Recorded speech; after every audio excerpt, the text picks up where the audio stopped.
I'm going to throw you a question from our fan zone real quick before we hop off.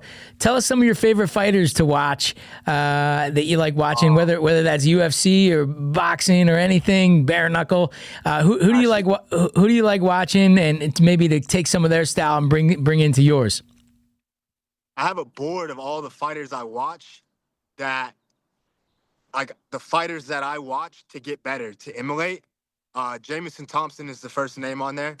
And then the second name. No, but in a weird way, it's kind of like, because you have to watch yourself and then, like, refine everything. But, all right.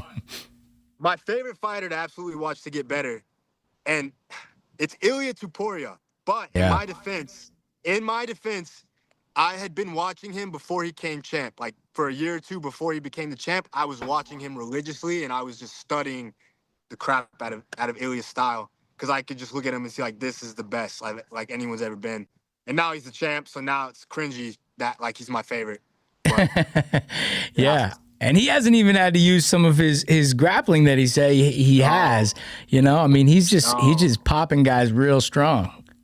The plan that my coach has me on is similar to, like, Ilia in terms of, like, what we do in the training room.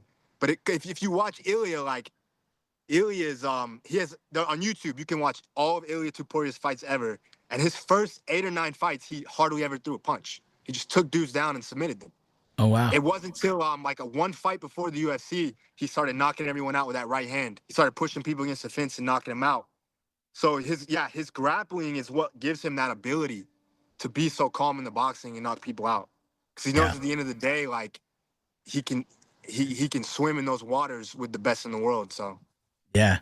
No, I agree with you. Similar to like Justin Gaethje, right? A guy who can wrestle, a guy who can grapple. He just throws caution to the wind and is able to throw those hands like he wants to, because he's not really worried about that, right? No, with Justin Gaethje, I'm not convinced how good Justin Gaethje can grapple, though. I'm really not. Like, he was a D1 wrestler. I've seen a lot of guys come into MMA from wrestling, and like they're not like, they have 1 or 2 really good takedowns they do, but it's not the same. Like. Yeah. And you saw how easy Khabib choked him out. Justin Gaethje looks like he never. Not trying to talk shit. Justin's awesome. Just it looks like he's never done jiu-jitsu in his life. Yeah, when Khabib got a hold of him. He hasn't really shown his grappling abilities, like you say. But again, it's hard to compare a guy that's going against Khabib, right? I mean, Khabib makes everybody look like a white belt. Bro. Yeah. Like, he's in the UFC. I'm not talking like, dude. I'm nothing to where Justin's at yet. Obviously, I'm not talking shit. I'm just saying, yeah. Like, it looks like he doesn't really grapple. But then again, too, like, that's not who he is, you know? That's not who he is. He's a guy who goes up there and smacks people. So you're a grappler, but you're going to go out there and slang and bang. Is that what you're saying? I don't know what I am, man. I'm a guy who I want to hit you with the hardest thing I can quick, whether it's like a right hand or a rear naked choke. Yeah. You know, I don't know. I'm still figuring out exactly what I am. I'm just a gorilla in there. The silverback. You know? The silverback don't care. That's awesome.